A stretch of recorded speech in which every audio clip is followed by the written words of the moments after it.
Hey, this is JC here at JC's Comics and More, your pop culture superstore at 6725 West Central Avenue, Toledo, Ohio, 436-17419-531-6097. JC's Comics and More, and Facebook at, you can find the description below. We've got somebody special in here today.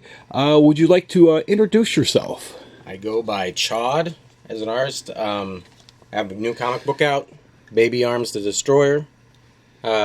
Takes place in Cleveland, but then also in an alternate dimension where the characters like mix over.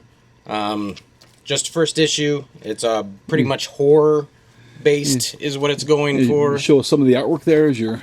Oh, sorry. So there's real world Cleveland. There's the alternate reality world.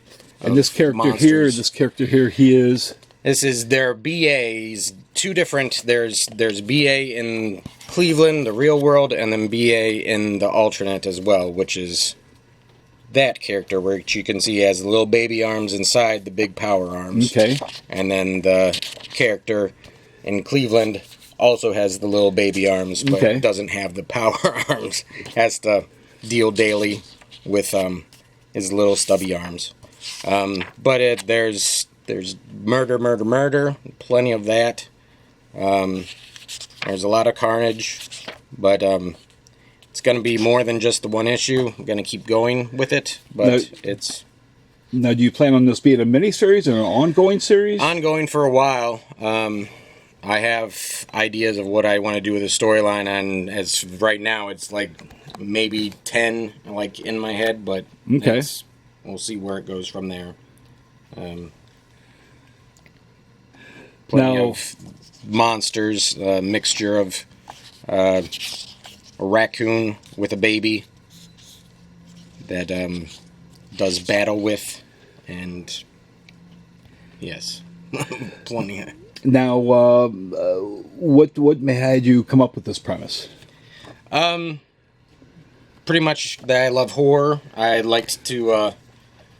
I've had different ideas over the years, but they're all like smaller things, and I decided to go with one that I would want to just keep going with and actually do like an ultimate idea. I used to create comics as a kid. This is the back tells about story of myself and my cousin that has passed away that we used to create comics all the time. Things harken back to that. But there's references, pop culture references, ton of those. It's basically I'm doing it for the fun and joy of creating, and it is bringing out the child in me, and I hope people like it. It is, people have said it's very metal, which is fine. I like that stuff too, so. Now, when did you draw your first comics? Oh, when I was a kid. Well, about what age? I know myself, I used to draw on a pretty regular basis. In the 5th grade, I was drawing comics and sent a comic into Marvel, and of course they sent it back. And it was like when kindergarten, I wanted to create toys, and then after that, probably 1st grade, I wanted to do comic books. Okay. And so it was always, but it was never finishing a full comic. It was always jumping on to the next idea. It's like, oh, that's. But you were drawing comics in the 1st grade, so you're ahead of me there. So I wasn't until like. And it's been a number of years since I've done it. Again, I do a lot of different poster art, things like that, things for bands. But I wanted to go back to what I love, comics, and the pandemic helped with time down to actually get one done and finished out, do what I want to do. I might look for a publisher. This is self-published. I just wanted to get the first one out there, but down the road, I'll see where that goes. Okay. But now you said you do stuff for bands, like Cleveland bands. What are some of the bands you've done? Cleveland bands. Give them some plugs. What are some of the bands that you've? Oh, some from around too, like New York. Cop Out was one of them.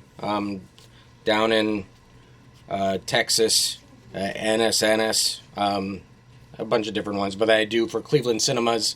I do their horror things every year for the 12 Hours of Terror, and show around to different galleries and stuff like that. But I wanted to get back to comics, and so you do everything. You do obviously the story the whole art, thing is mine. Story art, coloring, and everything. The old production, everything was mine.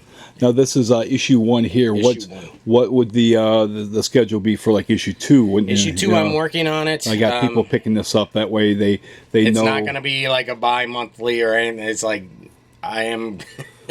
I have a day job, so it is like with all the different doing it all. It is taking a little while, but I am in the process. So. And you just have just one cover. You're not like Marvel or I will everybody have doing, a second cover if I ever do a second printing. I'll do a second. But you're not like you're not these companies. Printing process. 12 different covers. Yeah. That would be too much money to be able to put in. So I hope people are interested. It's and they can find you, of course, at the website is. Yep. It's chodartist.com. And then also Instagram, Facebook, same thing, Chod Artist. Okay. And what brings you up to Toledo here? I'm heading up to Detroit for a concert, going to see Idols. So I was just around the area. Now, where are they playing? I'm right downtown. I forget it's a theater. Is it the State Theater? Or St. Andrews? That's it. St. Andrews. Okay, yes. Yep. You ever been to St. Andy's before? It's a pretty cool place. It's an old church. It's a pretty cool place. I'm looking forward to it. The only thing, with Detroit, and again, Cleveland, I've done enough shows at Cleveland when Peabody's used to be around. Yeah. You got the guys the baggers and stuff, and it's like, oh my God, I'm sorry, man, I didn't plan on my bum budget didn't count for you guys. But, thank you for the heads up. I'm used to that. I live downtown Cleveland. Yeah. Right? So if you go to House of Blues, you walk out. Yeah. Now there was one time that me and my buddies were leaving the House of Blues show, and this dude had a sign that says, need $5 for beer, and my friends gave it. It's like, well, at least you're being honest. Yeah. I remember there was a show, I want to say at the State Theater I went to, and the guy's like, well, I need money for food. It's like, let's go get you some food. Oh no, that's okay. No, dude, you're hungry, right? Let's go get you some food. And it's like, it's like, okay, you didn't really want it for food then. It's like, dude, just be honest. Okay, you want it for beer, or you want it for your cracker or whatever. All right, I might be more apt to give it to you because you're being honest to me rather than trying to, trying to be something else. Yes, sir. I'm sorry. Do you still have that Assassin Predator? The Assassin Predator, I do. Hang on a second here, real quick. Okay. So when did this issue came out initially? Just recently? Or? Just August is when I got them. Okay. Beginning of August, right before Free Comic Book Day. Okay. And, And how's it been selling so far? Been doing all right. The initial Cleveland thing was all I've done so far, and then I have it online as well. But now since I'm going around here, Toledo, and then I'll check out Detroit, and then I'll also. Some point I'll try to do Pittsburgh and Columbus and stuff like that. Okay, yeah. Well, I mean, it's something that since I'm not in Diamond and stuff like that, I'm just doing, and then I'll take it to shows because I do conventions every once in a while. Okay, well, I mean, it's certainly something that to get the word out there, you got to beat the pavement a little bit and everything, and I think we're going to be buying some copies here. So any of my regular customers, or even some of you guys, say like in Pittsburgh or in Arkansas or whatever, if you guys are interested, let me know, and I can always ship it to you. But we'll certainly have some in here, and I'd certainly like you. Thank you for stopping in and showing me it, and. Who knows? Not saying it might not be the next Mutant Ninja Turtles, but you never know. Ground floor, you'd be like, oh man, I remember that guy. Damn it, JC, I should have bought some copies. So I'd like to thank everybody for watching and checking us out. If you've not subscribed to the channel yet, please subscribe to the channel. Please hit the bell for notification. Please like, please comment, please share this video. Share this video on your Facebook pages and stuff. It's helped this local creator from Cleveland. Ultimately Cleveland. He has in there. It's the butthole of the world. But here we in Toledo, in Detroit, we like to call it Detroit's stepbrother. But thank you. Thank you.